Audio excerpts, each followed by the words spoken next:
just like knocking on a door. The interesting part is that this star is mentioned in the Noble Quran with the name Tariq. The word Tariq means someone who knocks on a door.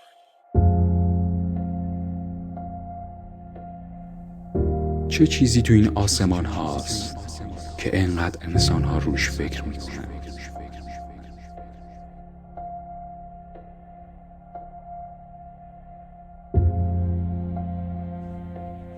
صداهای زیادی دور اطرافمونه که بعضی‌ها شروع میشه از ستاره ها شنیدن.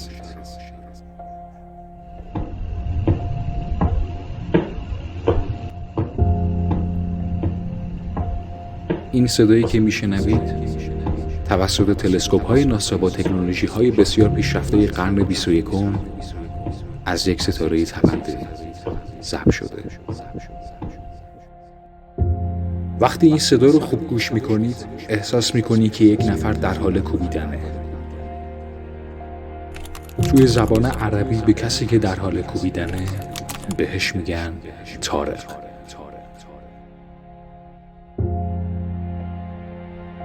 سوگند به آسمان و سوگند به طارق. و تو چه میدانی طارق چیست؟ همان ستاره درخشانی است که پرده تاریکی را می شکافد.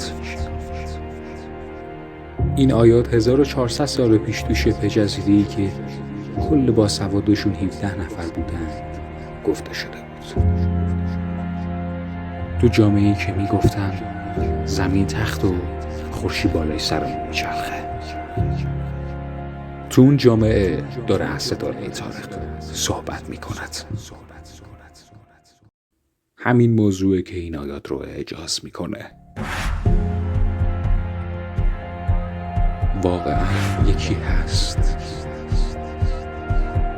یک موجود هوشمندی پشت پرده این ماست.